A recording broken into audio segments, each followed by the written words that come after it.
Baiklah hadirin wal hadirat yang dirahmati oleh Allah, malam ini kita berada pada pelajaran hadis Nurul Iman yang bertepatan hadis yang ke-21.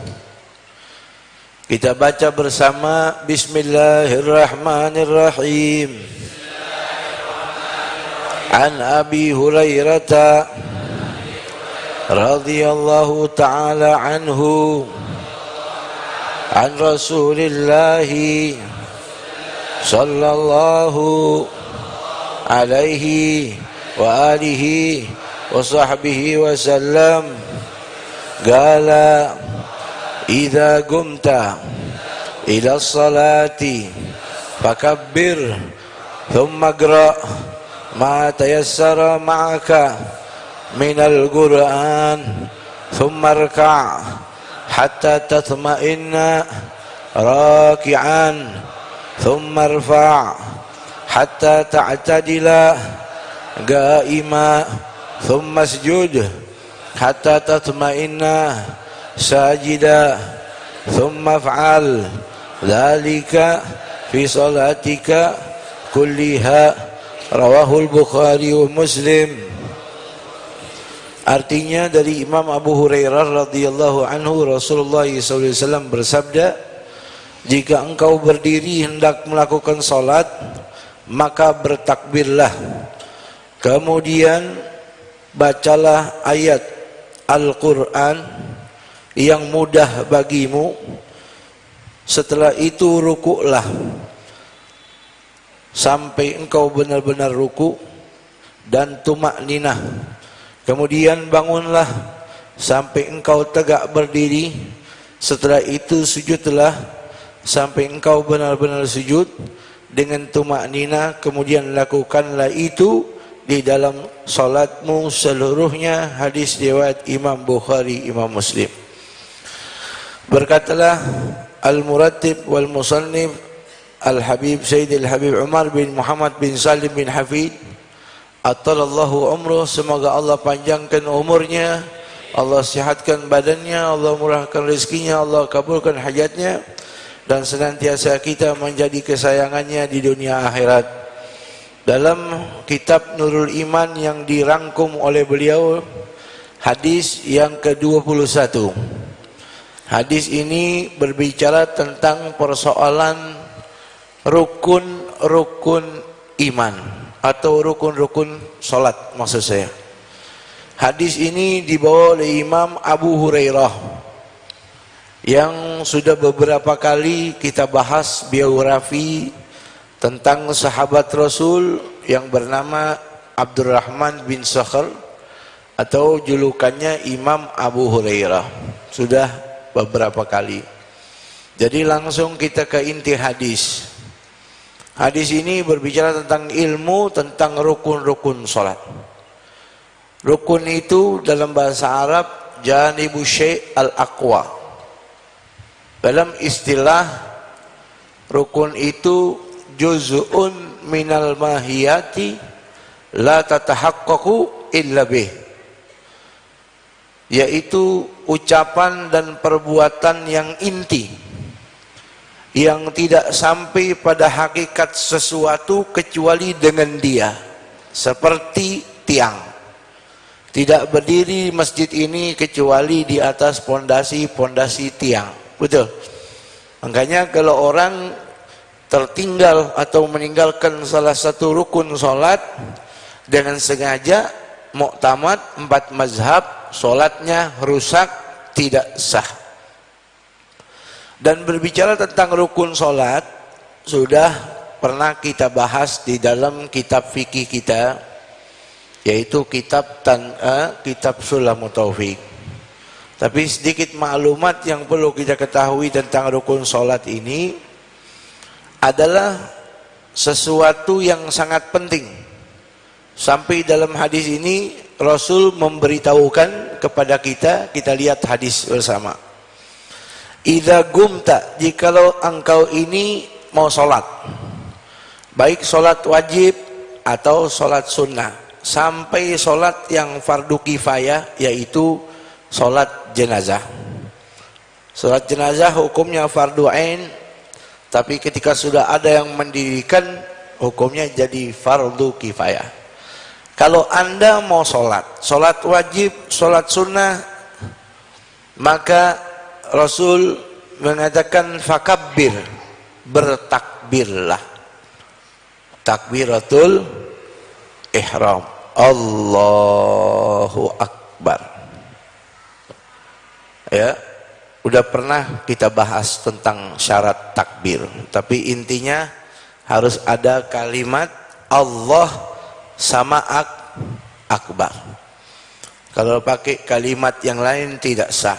Kalau diletakkan di sela-sela antara Allah dan akbar sifat Allah, Allahu Ar-Rahman Ar-Rahim Akbar masih boleh, tapi khilafus sunnah, berlawanan sama sunnah. Sunnahnya Allahu Akbar. Namanya takbiratul ihram. Fakabbir, takbiratul ihram, takbir yang haram. Kenapa dinamakan haram? Li'annahu yuharrimu makana halalan qoblaha. Karena orang kalau sudah takbiratul ihram, menjadi haramlah sesuatu yang halal sebelum sholat, seperti makan, minum, bicara, hukumnya halal. Tapi kalau sudah takbiratul ihram, haram. Bergerak lebih dari 3 kali sebelum sholat halal. Kalau sudah masuk dalam sholat jadi haram. Ini takbiratul ihram, satu rukun sholat yang pertama disebut oleh baginda Nabi kita Muhammad SAW. Lalu summa gerak, setelah itu bacalah, ya, bacalah mata yassara ma'aka, apa yang ada di dalam hati dan pikiranmu yang kamu hafal, minal Quran, daripada Al-Quran, maksudnya setelah suratul Fatihah. Karena Fatihah itu inti. Saking intinya surat Fatihah, namanya ada 25 nama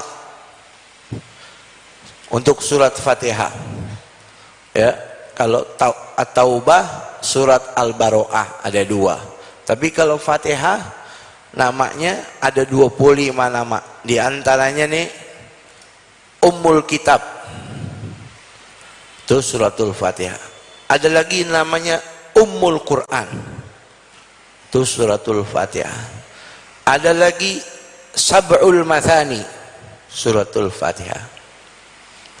Ada lagi Asy-Syafiyah, itu suratul Fatihah. Ada lagi Al-Wafiyah, itu suratul Fatihah. Ada lagi Asy-Syafiyah, juga surat Al-Fatihah. Ada lagi suratul Hamd, itu juga suratul Fatihah. Jadi Nabi suruh di sini bacalah ayat-ayat Al-Quran yang kamu hafal, yang mayat tayassara minka, apa yang kamu hafal, surat Kulhu, surat Kuliah, Wadduha, atau ayat-ayat potongan, silahkan, hukumnya sunnah. Tapi yang inti di sini suratul Fatihah.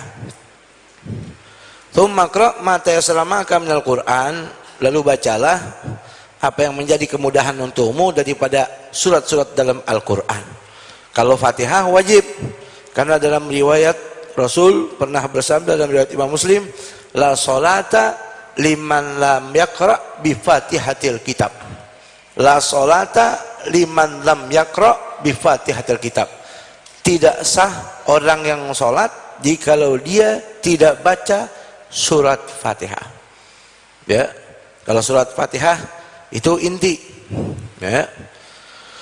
Lalu summarka, setelah itu rukuklah. Ruku, lugatan al-inhina, dalam bahasa Arab ruku artinya bengkok. An yanhaniyal musalli bihaitsu tanalu rahatahu rukbatai. Ruku itu dalam istilahnya membengkokkan tubuh seseorang yang sedang sholat sampai 2 telapak tangannya bisa menggenggam dua dengkulnya, namanya ruku. Hatta tatmain rokian, sampai kamu betul-betul tumakninah dalam keadaan ruku, betul-betul tumakninah. Tumakninah itu sukunun baina harokatain bihaitsu yastagirru kulla udwin mahallah, yaitu diamnya seseorang dalam dua rukun, dia di tengah-tengah rukun itu, sehingga diamnya itu memastikan dia betul-betul diam. Ukurannya biqadri subhanallah, ukurannya seperti orang baca subhanallah. Ya, ini pelajaran malam ini gampang saja, mudah dipahami. Tsumma rfa', setelah itu angkat dari ruku, namanya hatta ta'tadila qa'ima, sampai kamu betul-betul i'tidal, berdiri. I'tidal istiwa al-iqamah, lurus, tegak. Dalam istilahnya an ya'udal musalli kama qablah, yaitu kembalinya seseorang dalam posisi tegak sebagaimana sebelum ruku, ya, sebelum posisi ruku. Jadi posisi tegak namanya i'tidal. Tsumma sujud, setelah itu sujud. Hatta tatma'inna sajida, setelah itu sujud sampai betul-betul mendapatkan tumakninah di dalam sujud itu, ya. Hatta tatma'inna sajidan, sampai kamu betul-betul tumakninah di dalam sujud itu, ya. Sujud at-tatamul wal mail, al-khudu wat tadallul. Sujud itu menundukkan diri, merendahkan diri kepada Allah. Tujuannya merendahkan diri kepada Allah. Wad'ul musalli jabhatahu maksyufatan ala musalla, meletakkan jidatnya orang yang sholat terbuka ke tempat dia sujud. Nanti kita jelasin tentang ayat Al-Quran, perbedaan antara wajah sama jidat, supaya kita nggak salah di dalam mengartikan. Karena sebagian orang mengartikan orang-orang yang bersama Nabi itu yang ada tanda sujudnya, ya, padahal ayat itu jelas, ya, Muhammadur Rasulullah walladzina ma'ahu asyidda'u 'alal kuffari ruhamahu bainahum tarahum ruk'an sujjadan yabtaguna fadlan minallahi wa ridwan simahum fi wujuhihim min atharis sujud. Ya, ini nyenggol sedikit nggak apa-apa, tapi mudah-mudahan jadi ilmu buat kita. Karena sudah beredar di medsos penjelasan yang seperti ini, cuman salah arti. Ya, ini dibawa oleh seorang yang terkenal lah, Nabi Muhammad utusan Allah. Dan orang-orang yang kumpul bersama Nabi, sahabat atau orang-orang nanti di hari kiamat yang beriman, dia punya karakter keras kepada kebudayaan orang kafir, cinta sesama orang muslim, dan kebiasaan mereka itu selalu ruku dan sujud, hobinya sholat.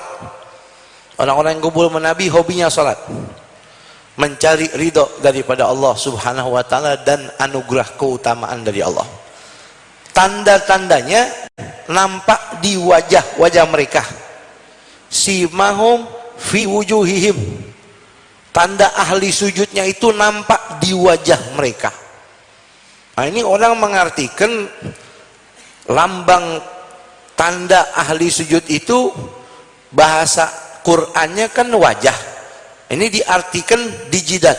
Maaf nih, maaf ya, padahal bahasa Arab itu kalau jidat ya jidat, kalau wajah ya wajah. Kata Allah dalam Al-Quran tadi, dalam firman-Nya, tandanya, lambangnya nampak itu di wajah mereka, wajah. Kalau kata sebagian orang nampak di jidat, tanda sujud. Bukan, tanda itu di wajah. Apa? Cahaya, wajahnya itu bercahaya. Karena Rasul sendiri wajahnya bercahaya, nggak ada lambang di sininya. Tidak dicatat dalam sejarah Islam Rasul ada balak 3, balak 2, nggak ada, ya. Bersih Rasulullah. Ini maaf ya, nggak nyindir, cuman saya kasih pemahaman. Kalau seandainya tanda ahli sujud itu nampak untuk orang-orang yang kumpul sama Rasul di dunia maupun di hari kiamat, bahasa ayat Al-Qur'annya bukan simahum fi wujuhihim min athari sujud, tapi simahum fi judurihim, di jidat-jidat mereka, min athari sujud, karena bekasnya sujud. Ya, orang kalau sujud dikasih cahaya sama Allah. Selagi sujudnya benar, nggak perlu digesek-gesek, Allah kasih cahaya di dunia sampai hari kiamat. Betul? Tandanya cahaya. Kalau Anda lihat mukanya, ingat Allah. Tuh orang-orang yang bercahaya. Sampai kita pajang fotonya di kamar-kamar kita, di rumah kita, tanpa ada rasa takut. Betul? Mukanya enak dilihat, bercahaya, ahli sujud. Sayyidina Ali Zainal Abidin tiap malam 1000 rakaat, nggak hitam ini ya, nggak hitam, maaf nih. Jadi di sini disebutkan kembali kita ke kitab, masjud hatta tatma'inna sajidan, ya, sujud sampai betul-betul tumaknina. Ya, saya nggak nyindir-nyindir, tapi memberikan pemahaman yang sahih, yang benar. Coba kita buka tafsir sampai pada kamus, artinya wajah itu muka, bukan jidat. Kalau jidat, jidarun, jamaknya judadun, itu. Kalau wajah, muka, ya. Jadi was sujud, ya, hatta tatma'inna sajidan, sampai betul-betul sujud. Tsumma rfa' hatta tatma'inna jalisan. Setelah itu angkat sampai betul-betul tumakninah, yaitu duduk antara dua sujud. Iktidal sama duduk antara dua sujud adalah rukun yang pendek, kata sebagian ulama. Kata Imam Ibnu Hajar, Imam Ghazali, Imam Haramain al-Juwaini dan Imam Nawawi, iktidal itu bukan rukun yang pendek, dia rukun panjang. Kenapa? Karena Nabi meletakkan kunut di situ. Kalau dia rukun pendek, Nabi nggak taruh kunut. Ya, duduk antara dua sujud juga sebagian ulama mengatakan rukun yang pendek. Lalu kemudian summaf'al dzalika, lalu demikian lakukanlah yang namanya rukun tadi, dari mulai ruku tumakninah, sujud tumakninah, duduk antara dua sujud tumakninah di setiap rakaat, fi sholatika kulliha. Ya, ini pelajaran dari baginda Nabi kita Muhammad sallallahu alaihi wasallam. Pernah kita bahas pembagian tentang rukun. Pembagian tentang rukun salat itu, ya, muktamadnya ada 13. Udah kita lalui bersama itu, dari mulai niat, takbir, berdiri, ruku, iktidal, tumakninah, sujud, tumakninah, duduk antara dua sujud, tumakninah, duduk tasyahud akhir, lalu bacaan tasyahud akhir, tahiyat dan sebagainya, sampai salam, dan tartib jumlahnya 13. Ini ulama menempelkan setiap tumakninah syarat dari setiap rukun, jumlahnya jadi 13. Ruku syaratnya tumakninah, iktidal syaratnya tumakninah, sujud syaratnya tumakninah, duduk antara dua sujud syaratnya tumakninah, jumlahnya 13. Ada lagi ulama nambahin 14 dengan tambahan niat keluar dari sholat ketika ngucapin assalamualaikum warahmatullah, ada niat keluar dari sholat, itu jadi rukun. Ada lagi ulama nambahin 15 dengan tambahan qarnun niyah bitakbir, menempelkan niat ke dalam takbir.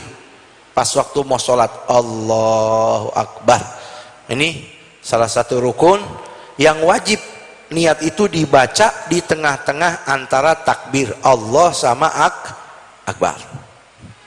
Nah ini repot secara hakiki, sehingga kata Imam Nawawi yakfi ihdharun niyah fil qalb, maka cukup menghadirkan niat itu dalam hati di antara Allah sama Akbar.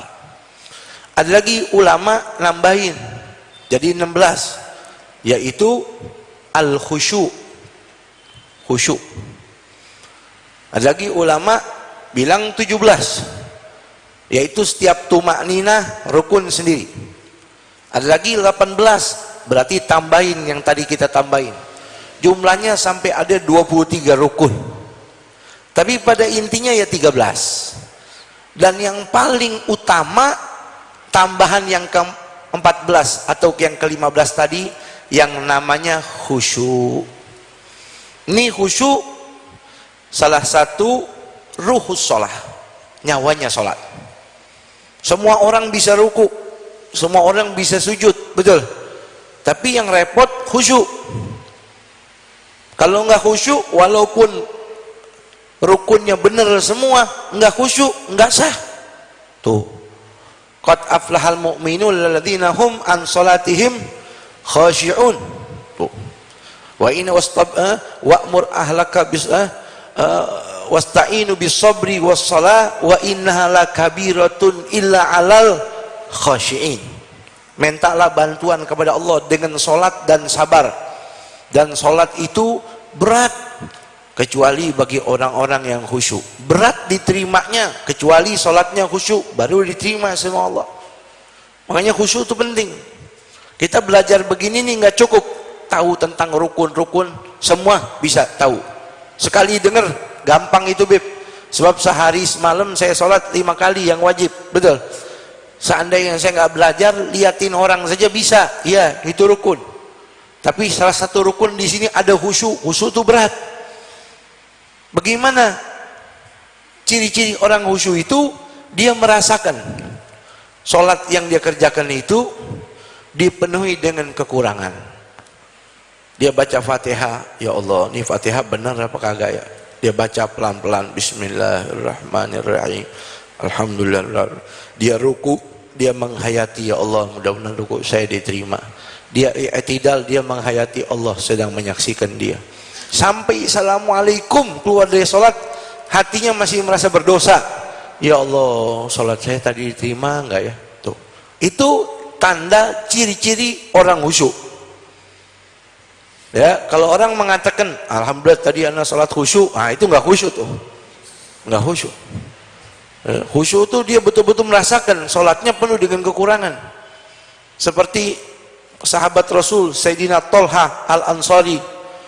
Sayyidina Tolha Al-Ansari, sahabat Rasul, lagi sholat di kebunnya.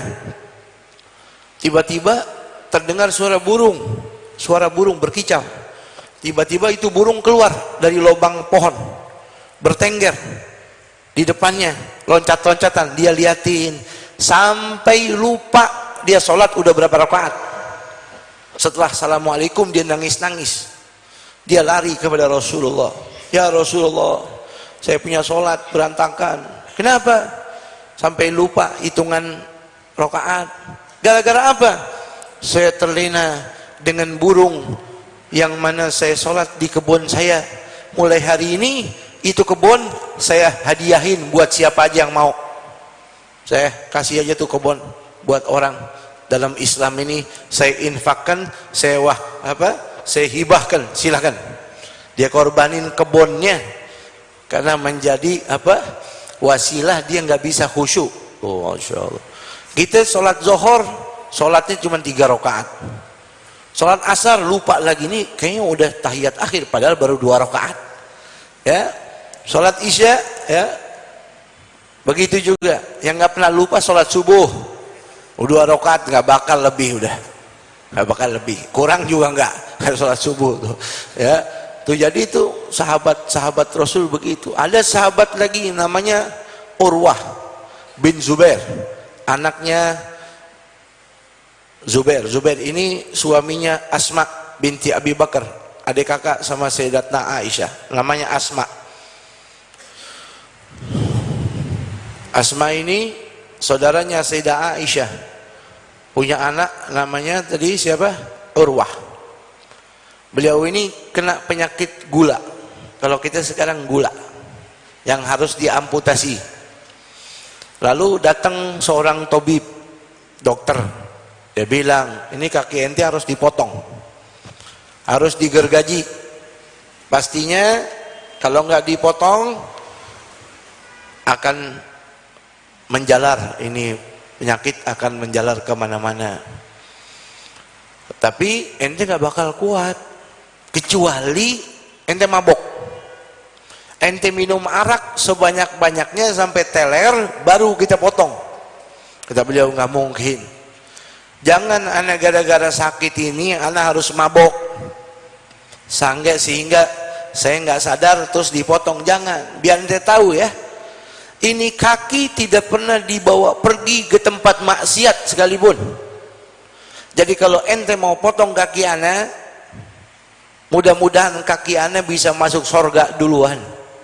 Tapi ingat, potongnya nanti kalau anak lagi sholat, pas sujud silahkan ente potong. Betul ya, dia sholat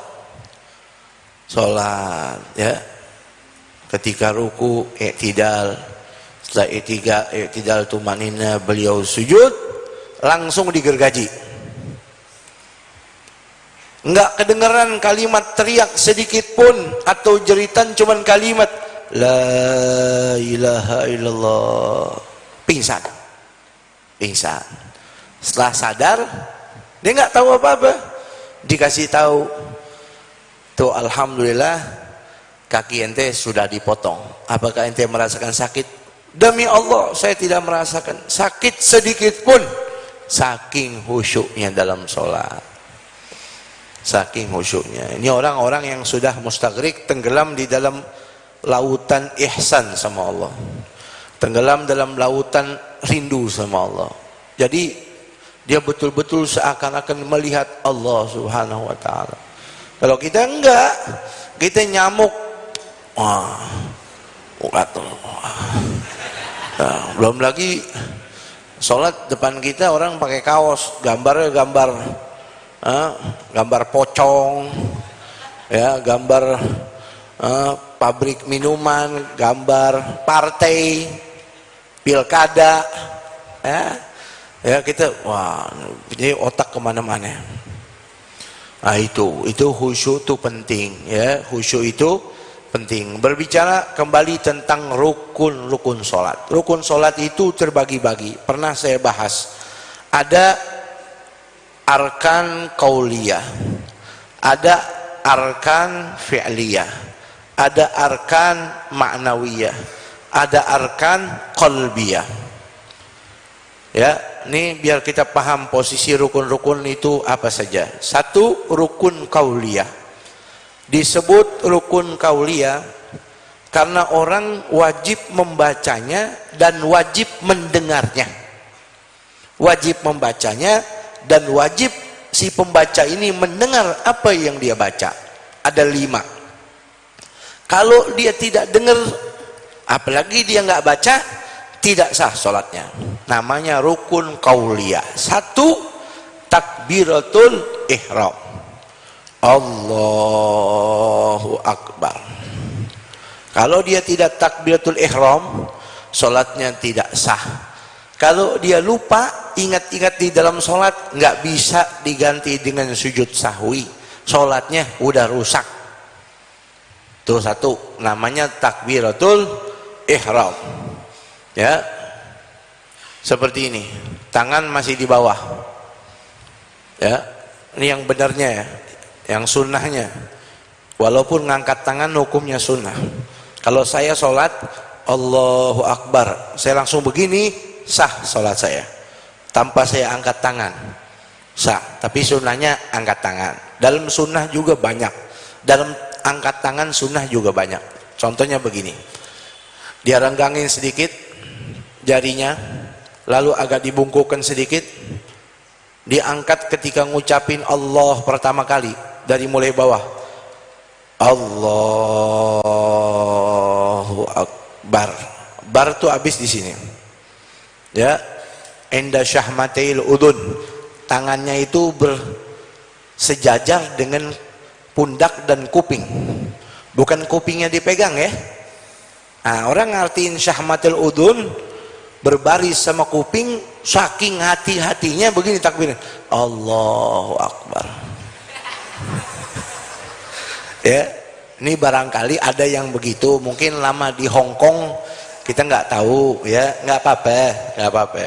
Ya, cuman memang aturannya bukan begitu, tapi sejajar sama kuping ini. Allah, ya, Allahu Akbar. Ya, Allahnya jangan kepanjangan juga. Allahu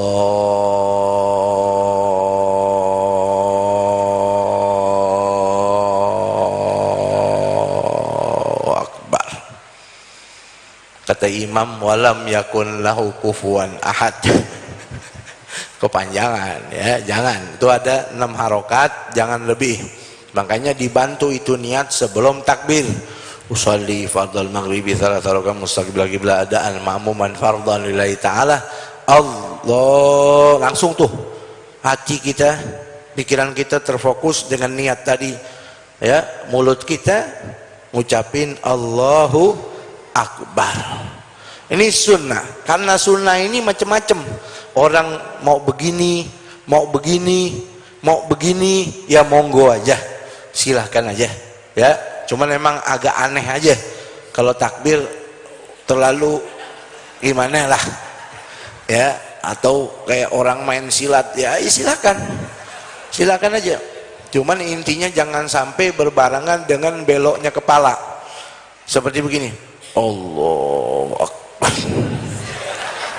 Ya, kadang ada yang begitu ya, ada yang begitu. Ini angkat tangan sudah 1 harokat, satu lagi 2 harokat.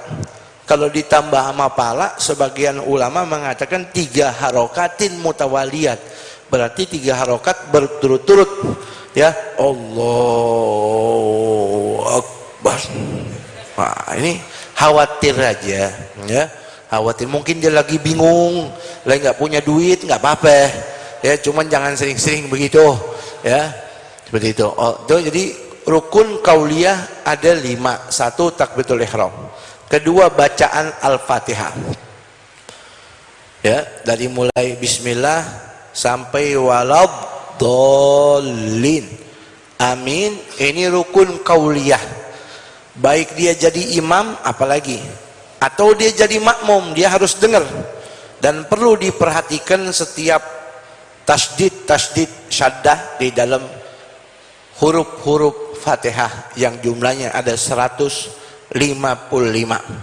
Kalau pakai bacaan Maliki Yaumiddin, kalau pakai bacaan Maliki Yaumiddin 156. Tapi intinya yang harus diperhatikan tasdidnya.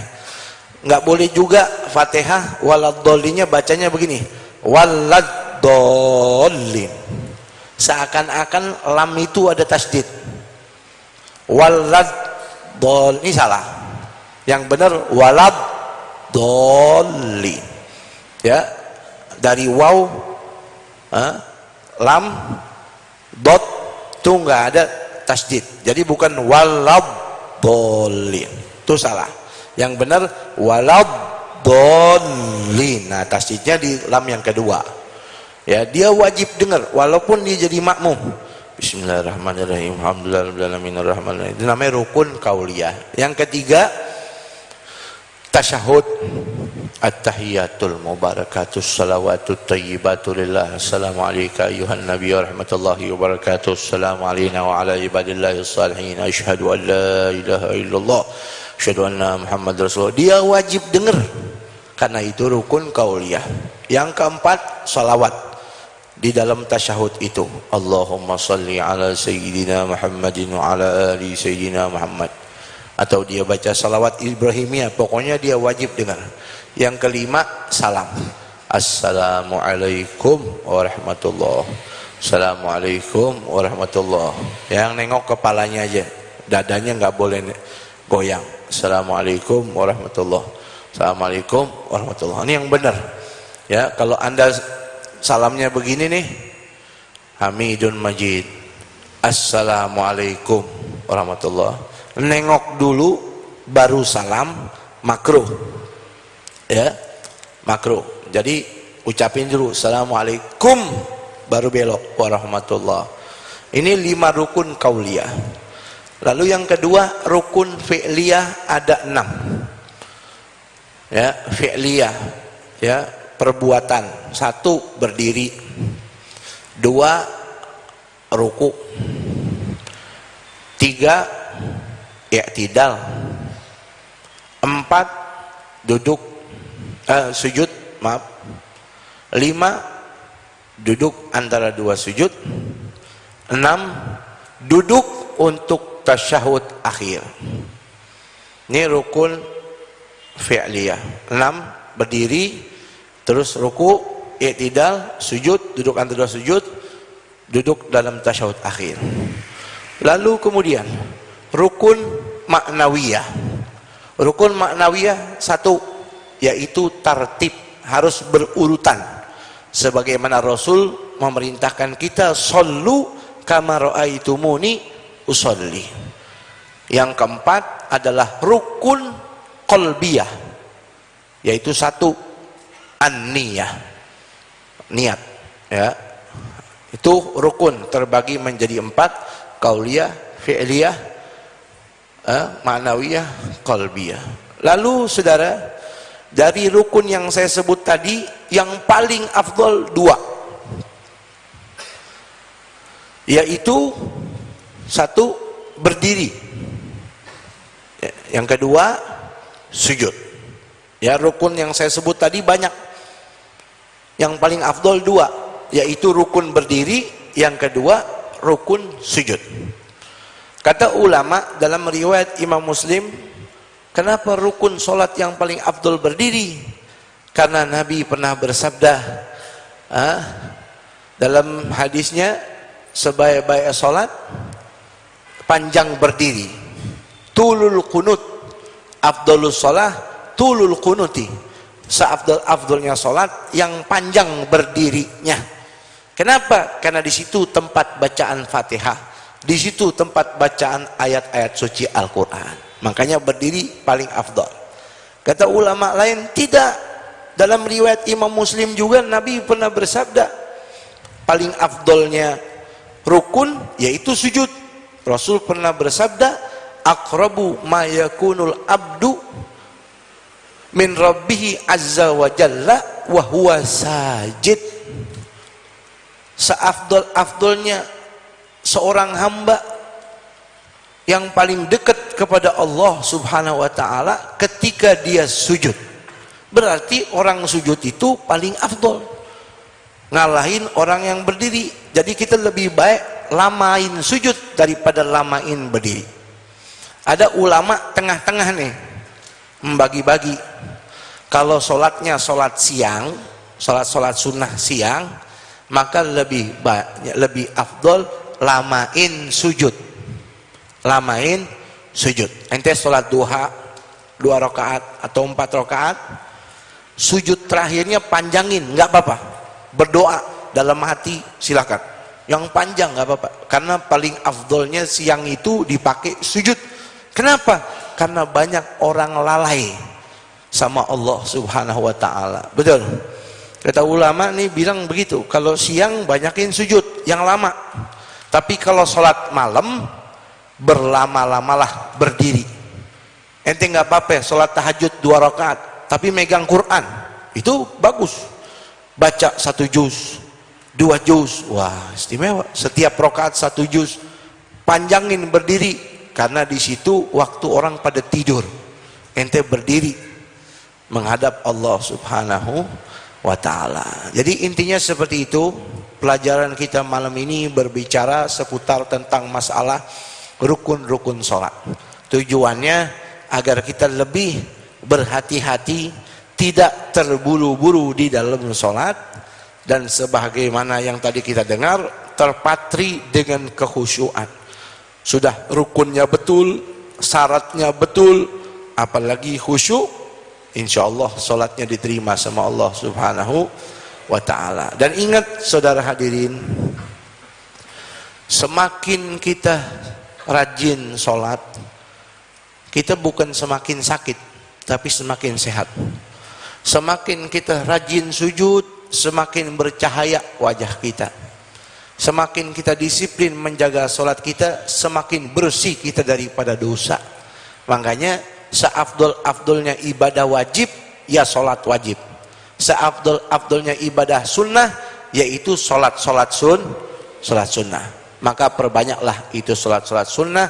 Mudah-mudahan kita bisa berkumpul bersama Rasul nanti di hari kiamat, dan salat-salat kita semua diterima sama Allah Subhanahu wa taala. Amin ya rabbal alamin. Wallahu a'lam bissawab.